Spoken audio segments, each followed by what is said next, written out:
Hello students, welcome all of to beautiful channel. आज class 9 का chapter number 2 start करने जा रहे हैं। ये एक इंट्रोडक्शनरी वीडियो है जहाँ पे हम बताएंगे कि इस चैप्टर में हम क्या क्या कवर करने वाले हैं। ठीक है, तो बेसिक सा कुछ है। इंट्रोडक्शन में पहले आता है डेफिनेशन ऑफ फोर्स। पहला जो लेक्चर आएगा उसमें हम सिर्फ डेफिनेशन ऑफ फोर्स के बारे में जानेंगे कि फोर्स क्या है। ठीक है, अब आप लोग क्लास 9 में आ गए हो। ऐसे नहीं कि पुल और पुश कह दिया, सिर्फ पुल और पुश कहने से अब बात नहीं बनेगी, नंबर नहीं आएगा। आप कुछ और ही बताना पड़ेगा कि फोर्स क्या है। एक्चुअल में फोर्स का कोई डेफिनेशन होता भी नहीं है। ठीक है, जब पढ़ूंगा इन डेप्थ जाकर पढ़ूंगा तो समझ में आ जाएगा। तो नेक्स्ट आएगा टाइप्स ऑफ फोर्स। फोर्स कितने टाइप के होते हैं? तो फोर्स बेसिकली 2 टाइप्स होता है। एक होता है पुल, दूसरा होता है पुश। ठीक है, पुल और पुश, ये 2 ही टाइप होता है फोर्स का। एक होता है खींचना, दूसरा होता है धक्का देना। ठीक है, अब जो 3 नंबर पे आता है वो है Newton's first law of motion. मतलब बहुत इजी है न्यूटन्स फर्स्ट लॉ। फिर आता है इनर्शिया। फिर हम इनर्शिया के बारे में जानेंगे कि इनर्शिया क्या है, वो आता कैसे है। फिर मोमेंटम क्या है, मोमेंटम। फिर आएंगे न्यूटन सेकेंड लॉ में।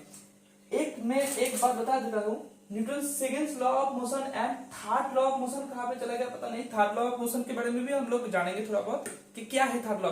सबसे जो न्यूटन्स को तो 3 लॉ है, उसमें से सबसे आसान वाला लॉ है न्यूटन्स थर्ड लॉ। तो थर्ड लॉ में क्या क्या बताया गया है ना। थर्ड लॉ है कि आप स्विमिंग कैसे करते हो। आप जब किसी नाव से जमीन पे आते हो तो नाव पीछे क्यों चला जाता है, ये क्यों होता है, यही है न्यूटन्स थर्ड लॉ। और फिर आएंगे कंजर्वेशन ऑफ मोमेंटम पे, और फिर कुछ न्यूमेरिकल्स हम पढ़ेंगे। देखिए, थोड़ा सा मैं बता देता हूं फोर्स के बारे में, थोड़ा बहुत इन डेप्थ में हम नेक्स्ट वीडियो में पढ़ेंगे। एक बॉक्स है, सपोज एक बॉक्स है, उसको तुम खींच रहे हो। तुम क्या कर रहे हो ना, खींच रहे हो, इस डायरेक्शन में खींच रहे हो, तो इसको पुल कहते हैं ना। तो पुल क्या है? पुल को फोर्स नहीं कहते। Pull is an effect of a force. Pull एक इफेक्ट है, फोर्स का एक इफेक्ट है। और सिर्फ पुल नहीं, यहाँ पे क्या कर रहे हो, यहाँ पे धक्का दे रहे हो। धक्का मतलब पुश कर रहे हो, पुश। इस ब्लॉक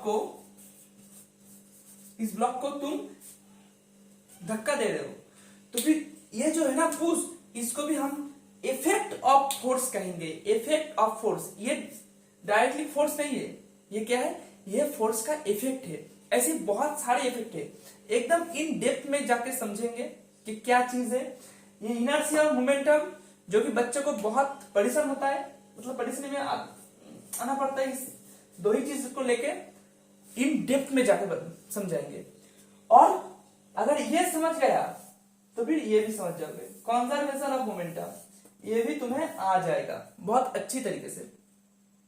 मोमेंटम के बारे में ज्यादा कुछ नहीं, बस मास इनटू वेलोसिटी होता है। ठीक है, वही होता है मोमेंटम।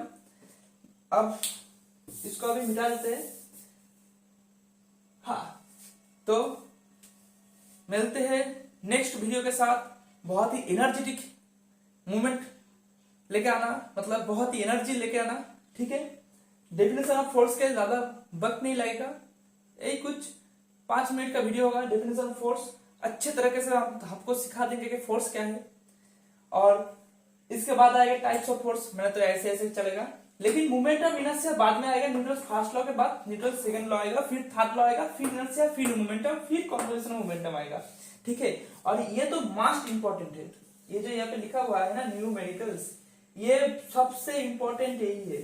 क्योंकि अगर एक चैप्टर करने के बाद आप न्यूमेरिकल्स ना करें तो फिर वो चैप्टर 90% तय है कि आप बहुत जल्दी भूल जाओगे।